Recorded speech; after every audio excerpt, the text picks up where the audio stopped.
फुकरे 3 की कहानी good for nothing दोस्तों की है जो सियासत में शामिल हो जाते हैं। दूसरे हिस्से के वाक़यात के बाद हनी यानी कि पुलकित सम्राट, चूचा यानी कि वरुण शर्मा, लाली यानी कि मनजोत सिंह और पंडित यानी कि पंकज दिल्ली सरकार की तरफ से उनको दी गई दुकान चलाते हैं, लेकिन उनके कारोबार में नुकसान हो रहा है। इस दौरान भोली पंजाबन यानी कि ऋचा चड्ढा जनहित समाज पार्टी की टिकट पर चुनाव लड़ती है।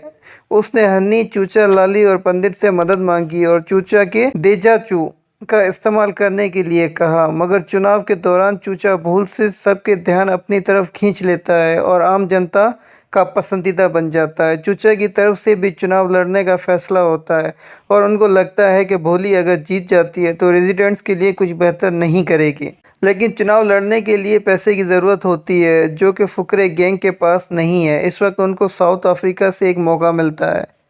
शौंदा सिंह आलूवालिया यानी कि मनु ऋषि के पास एक खान है और वो हीरे ढूंढने में मुश्किल में है।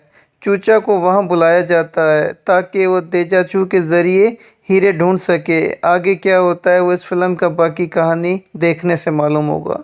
विपुल विक की कहानी पागल है लेकिन बहुत इंटरटेनिंग है। विपुल विक की स्क्रीन प्ले यानी कि मृगदीप सिंह लांबा की एडिशनल स्क्रीन प्ले के साथ कमाल की है। स्क्रिप्ट में बहुत से मज़ेदार और अजीब वाक़यात हैं जो लोगों को हंसने पे मजबूर कर देंगे, खासकर हाइड्रोकार्बन का आइडिया। स्क्रिप्ट में छोटे मसाइल हैं लेकिन वो छोटी हैं और फिल्म का मज़ा को कम नहीं करते।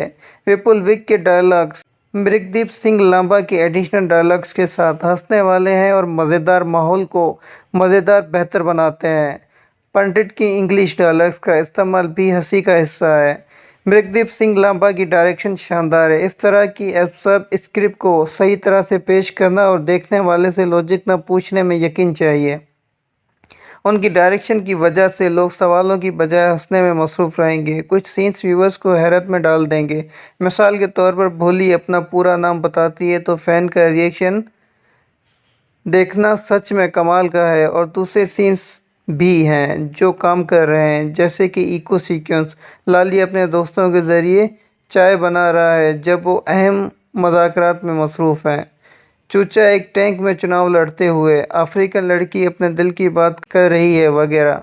खैर, फुकरे 3 में भी कमियां हैं। फिल्म साउथ अफ्रीका एपिसोड्स में थोड़ी कमज़ोर होती है। फिल्म नज़र में तो प्री क्लाइमैक्स बहुत सीरियस है और इस फिल्म जैसे हंसने वाली रियोट में जगह नहीं बनाता। एंडिंग बहुत सिंपल है। शुंडा का ट्रैक दूसरे हिस्से में मज़ीद मज़ा आना चाहिए था, खासकर क्योंकि उनका फुकरे गैंग से नाराज़ होने का साफ सबब था। सीरीज़ के कुछ अहम कैरेक्टर्स फिल्म में नहीं है और फिल्म मेकर्स उनका क्यों नहीं होना दिया इसका जवाब नहीं देते। अंत में टॉयलेट ह्यूमर एक पॉइंट के बाद ज़्यादा हो जाता है। फुकरे 3 वरुण शर्मा का है। चूचा को बहुत बड़ा फैन बेस है और वो पहले 2 हिस्सों में कमाल कर चुके हैं। तीसरे हिस्से में भी वरुण ने लोगों की उम्मीदों को पूरा करने में कामयाबी हासिल की है।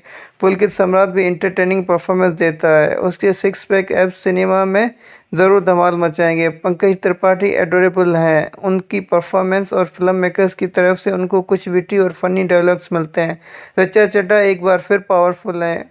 कुछ सीन्स में वो वल्नरेबल भी हैं जो उसके कैरेक्टर्स को एक दिलचस्प आग देता है। मनजोत सिंह को थोड़ा कम मौका मिलता है लेकिन उनको भी कुछ क्रेजी सीक्वेंसेस में चमकने का मौका मिलता है। मनु ऋषि चड्ढा ठीक है और एक पॉइंट के बाद उनको कुछ ज़्यादा करने को नहीं मिलता। ढिंगरा का रोल विलन के तौर पर बहुत अच्छा है। मुंबासा का रोल प्यारा है और वो अपनी तरह से परफॉर्म करते हैं। ये फिल्म एक अच्छी इंटरटेनमेंट पैकेज है जो कि पागल और मज़ेदार स्क्रिप्ट, मजबूत ब्रांड वैल्यू और ख़ास करके चूचा जैसे कैरेक्टर की ज़्यादा लोकप्रियता की बजाय काम करता है। बॉक्स ऑफिस पर फिल्म लंबी छुट्टी के फ़ायदे को ज़रूर उठाएगी जो प्रोड्यूसर और डिस्ट्रीब्यूटर को खुश रखेंगे।